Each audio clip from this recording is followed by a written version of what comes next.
La rate est un organe lymphoïde secondaire et le plus volumineux parmi eux. C'est un organe très caractéristique des vertébrés, c'est-à-dire des êtres vivants qui possèdent une colonne vertébrale. Ses rôles incluent la filtration du sang, destruction des globules rouges vieillissants, la réponse immunitaire, production d'anticorps, et la production de l'hémoglobine, surtout durant la vie fœtale. Avant de passer à la situation, on va diviser le tronc.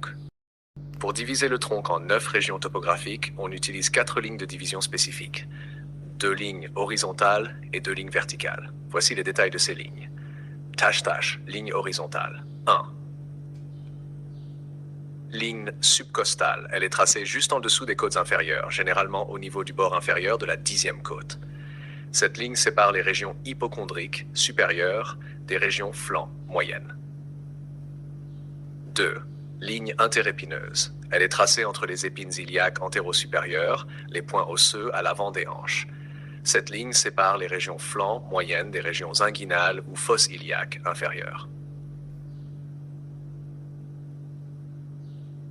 Ligne verticale. 1. Médioclaviculaire. Elles sont tracées verticalement à partir du milieu de chaque clavicule jusqu'à l'os pubien. Ces lignes divisent chaque côté du tronc en parties égales, passant par les mamelons chez les hommes et légèrement à côté des mamelons chez les femmes. Division finale en 9 régions. En utilisant ces lignes, le tronc est divisé en 9 régions comme suit. Région supérieure 1. Hypocondre droit, 2. Épigastre, 3. Hypocondre gauche. Région moyenne 4. Flanc droit, région latérale droite. 5. Région ombilicale. 6. Flanc gauche, latérale gauche. Région inférieure 7. Fosse iliaque droite, région inguinale droite. 8. Hypogastre, région suspubienne. 9. Fosse iliaque gauche, région inguinale gauche. Cette division permet une description plus précise de la localisation des structures internes et des symptômes cliniques. La rate est située dans l'hypocondre gauche, entre le fundus gastrique et le diaphragme, et entre la 9e et la 11e côte. On va passer à l'anatomie descriptive de la rate. Sa couleur est pourpre foncé et sa forme est variée, mais elle présente souvent un aspect tétraédrique. Face de la rate, face diaphragmatique. Cette face est convexe et orientée vers le diaphragme. Face viscérale. Cette face est concave et en contact avec les organes abdominaux, notamment l'estomac, le rein gauche et la queue du pancréas. Bord de la rate. Bord antérieur. Ce bord est mince et souvent crénelé. Bord postérieur, ce bord est plus épais et arrondi.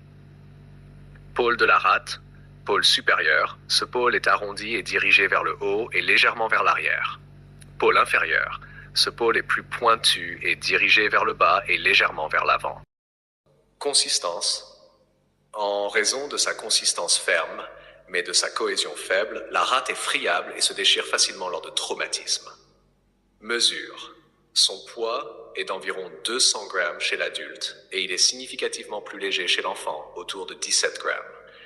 Ce poids diminue progressivement chez le sujet âgé. Sa longueur est d'environ 12 cm, sa largeur de 7 cm et son épaisseur de 4 cm. Les dimensions de la rate peuvent varier temporairement dans certaines conditions. Pendant la digestion, dans de nombreux cas de maladies hématologiques, lors de l'infection par le paludisme. Moyenne de fixité. Artère splénique, les viscères qui l'entourent, loge splénique, ligament gastrosplénique, ligament splénorénal, ligament phrénicocolique. Anatomie de surface. La rate se projette sur la paroi thoraco-abdominale.